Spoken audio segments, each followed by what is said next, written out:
Guys, so here are our oils. Here we have colloidal oats. So we're going to be adding this into this batch of soap. Next up we have our water and we have our lye. Alright guys, so now that we have our oils pre-measured, our water and our lye, this is the base of our recipe. We're going to go ahead and add our lye to our water. So quick tip with the lye, if you're using flakes, be careful what you're measuring because the flakes are not all the same size. So you might go a little bit above or below your measurements. Make sure you get it spot on. So if you don't want to do it with flakes, make sure you do the pellets or the granules, however you would like to say they are. Grab your spatula. You're going to add the lye into your water. Please make sure you're in a well-ventilated area because this will produce a colorless odor or like fume, and you want to make sure that you're not breathing that in. I'm just going to add this into our water and make sure you get it all.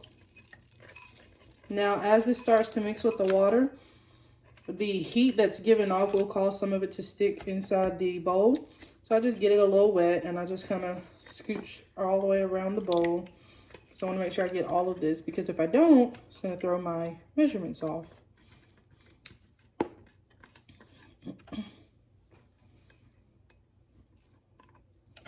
Please be careful with your lye water. The reason being is this water, once you add the lye to it, it will heat up.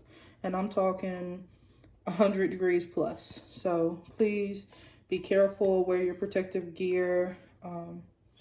I'm not wearing it. Please follow what I'm telling you, not what I'm doing. Okay, I'm gonna set that off to the side and mix it until all of the lye is thoroughly dissolved. Once this is dissolved, I'll come back. Really quickly, do you see that? These are the fumes that it gives off as it's mixing. Again, this is getting really hot, so I'm staying back because I don't want to breathe it in. It will make you cough. Please don't breathe this in. You'll know when it's fully mixed. I'm not feeling any more lye at the bottom of my bowl, so I know it's fully incorporated. And this can be set aside.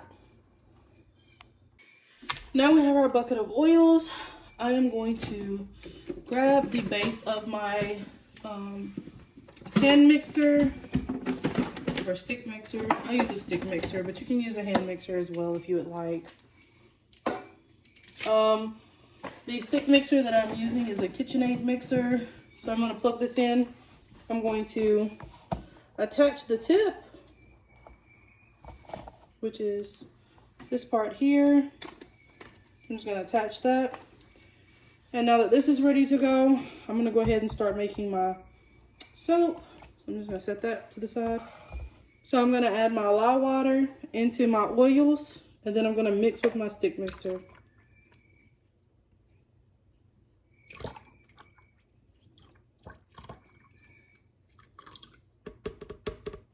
All right, and then just mix.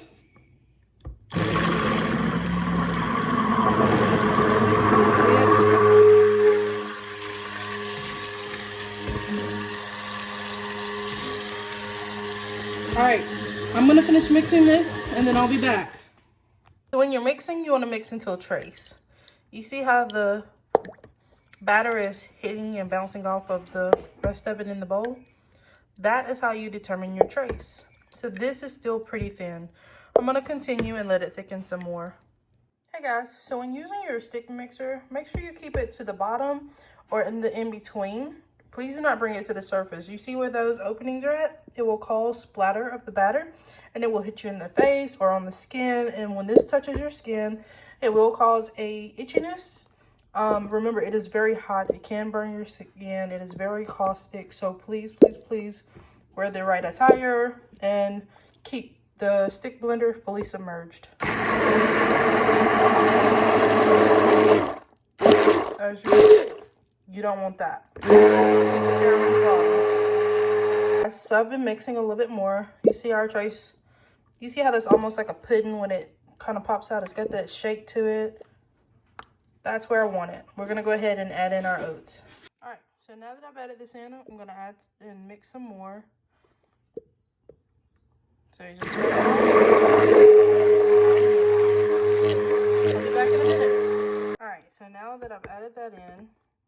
this is our final mixture. You can see that it's pretty thick consistency. I'm gonna probably mix it just a little bit more, and then I'm gonna pour it up into my mold. Okay guys, so I finished mixing. So what I did was I took the attachment part off of my stick mixer and I set it aside in my lye water bowl. And now I'm gonna move my bowls to the side and I'm gonna get ready to pour this batter up. All right guys, we're back and here's my loaf. So I'm going to pour this batter up. So you just pour it in there. You can use a spatula to break your pour if you would like. That way it doesn't splatter back up at you. I'm just going to pour this slowly.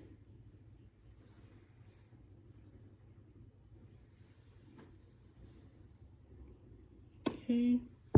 You see how it poured out kind of thick. That's why you want to make sure your trace is thicker when you pour. The thicker it is, the closer it is to setting. So you won't have to wait as long as if it was super thin. So I'm just gonna scooch this back down. Trying to see, I'm gonna fill it all the way. So I like to fill mine to the top. And then I'll go in and add some oats on the top of it for decoration. I do have some extra left, so I may actually make some individual sample bars. And that is how you make this soap. I will come back and show you guys the top of the soap when I'm done. I'm gonna let this sit and thicken a little more in the mold. Then I'll come back and add in the oats on top.